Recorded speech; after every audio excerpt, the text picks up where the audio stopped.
We're now being joined by Heino Klink, live from Washington, D.C. He's a retired U.S. Army colonel, a former Deputy Assistant Secretary of Defense for East Asia and international defense policy expert. Welcome to the show, Colonel. Thank you. Right. Now, Colonel, these are unprecedented times. The U.S. has said that the U.S. boots in Israel is a big no, but with U.S. assistance to Israel, like we've seen even Blinken, who landed in Israel yesterday, do you feel Arab nations will be backing Gaza? This is, in fact, an unprecedented time in history, in Israel's history, certainly in the history of the Jewish people, but also in the history, I would say, of like-minded democratic states who have seen now the depravity of Hamas terrorism, which is state-sponsored, of course, by Iran, as we all know. American support is steadfast. The United States has already started delivering military supplies. We've seen U.S. military transport aircraft arriving in Israel with those supplies. Certainly the political support is strong as well. As you mentioned, Secretary Blinken has arrived. President Biden has provided strong statements. I personally believe that Arab states will hedge to a certain extent. On the one hand, you have seen these trend lines of reconciliation with Israel, Israel and the Kingdom of Saudi Arabia being on the cusp of a peace treaty that is now, I think, temporarily derailed. But the Arab states, the neighbors of Israel, particularly those that already have diplomatic relations with Israel, such as Egypt and Jordan, do not want to see an escalation, and also understand, I think, fundamentally that Israel must respond and Hamas must be eliminated.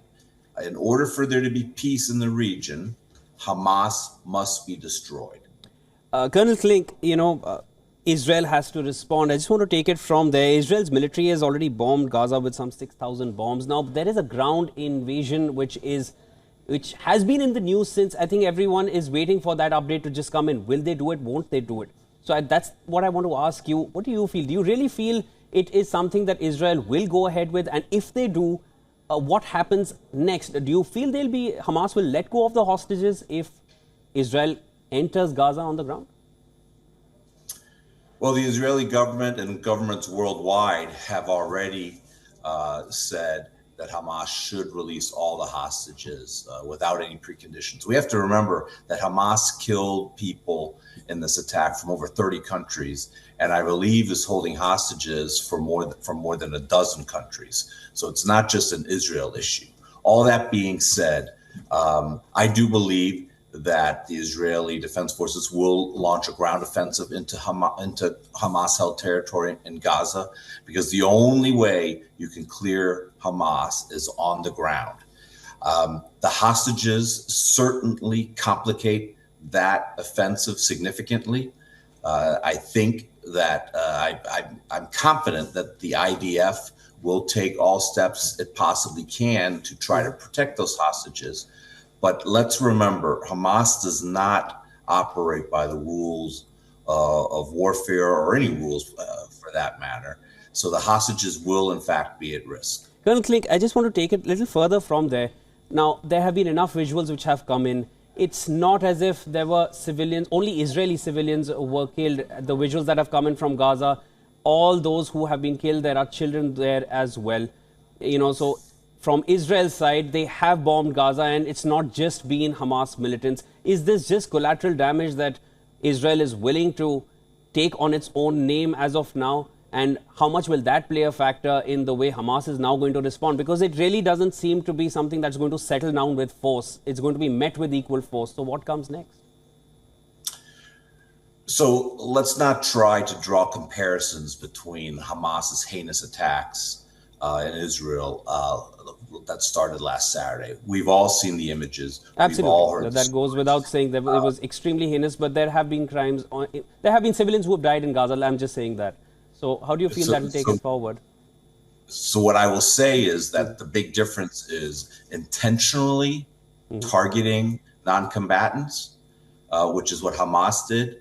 I do not believe the IDF is intentionally targeting non-combatants, but let's remember how Hamas operates. Hamas puts its weapon storage sites, its missile factories, its bomb factories amongst civilian residences, in schools, in medical facilities, even in mosques. We know this.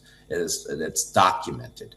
So unfortunately, when Hamas intentionally hides amongst the civilian population, that there will be times where Israel will have to strike those locations, and there will be some civilian casualties as well. It is unfortunate.